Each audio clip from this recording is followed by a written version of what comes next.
আমাদের একটা বক্তব্য আছে, আমরা বাংলাদেশ গভর্নমেন্টকে অনুরোধ করব, আমরা হিন্দুরা গৌকে মাথা হিসেবে শ্রদ্ধা করি।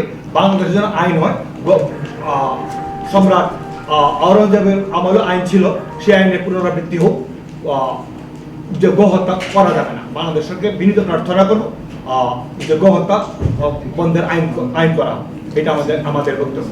গো হত্যা না করলে অন্য কোনো ধর্মের কোনো ক্ষতির কারণ হয় না। আমরা সত্য থেকে দূরে সরে যাই। আমরা যখন যাকে পূজা করা শুরু করি, তাকে দেবতার সন্তে নামাইতে চাই না।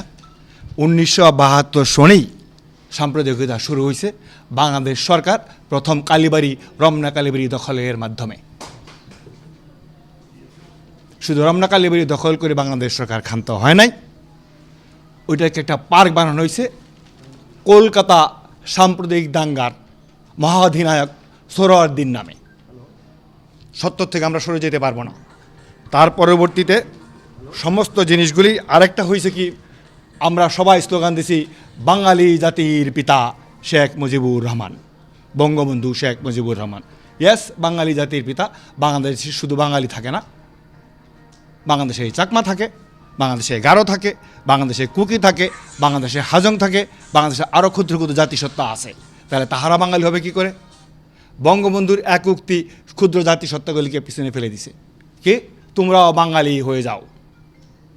আমি বাংলাদেশ ছাত্রলীগের ঢাকা বিশ্ববিদ্যালয়ের নির্বাচিত সাধারণ সম্পাদক ছিলাম। আমার এখন মোহ কেটে গেছে, সত্য কথা বলার সময় আসছে। সত্য যত তিতাই হোক না কেন, কাউকে না কাউকে বলতেই হবে। সাম্প্রদায়িকতার সূত্রপাত তখন থেকেই। তারপরে জিয়াউর রহমান আসলেন, শহীদ জিয়াউর রহমান। আমি জানি না কোন ধর্মযুদ্ধে উনি শহীদ হয়েছেন, তো এতটুকু জানি উনি চাকমা ভূমিটা পুরাপুরি একটা জায়গায় একটা জাতিসত্তা সংখ্যাগুরু। চাকমারা সংখ্যালঘু নয়, চাকমারা সারা বাংলাদেশের সংখ্যালঘু হইলে পরেও পার্বত্য চট্টগ্রামে তারা সংখ্যাগুরু। সংখ্যাগুরুকে সংখ্যালঘু বানিয়ে দেওয়া হয়েছে। সেই যুদ্ধে যদি তিনি শহীদ হয়ে থাকেন তাহলে তিনি শহীদ। শহীদের আরবিক অর্থ হচ্ছে গিয়ে ধর্মযুদ্ধে বা জিহাদে যিনি শহীদ হন। আমার জানা নাই উনি ধর্মযুদ্ধ করতে গিয়েছিলেন কিনা। তারপরে আসলো এরশাদ সাহেব, তথৈবচ। তারপর আসলেন আর যারা যারা, আবার খালেদা বেগম, তথৈবচ। আসলো উনি এখন বর্তমান বাংলার সম্রাজ্ঞী শ্রীমতী শেখ হাসিনা। বাংলার নাবালিকা হিন্দুকে রাস্তা থেকে উঠায় নেওয়া হয়, আর ওনার হাতের ব্লাউজ লম্বা হইতে থাকে।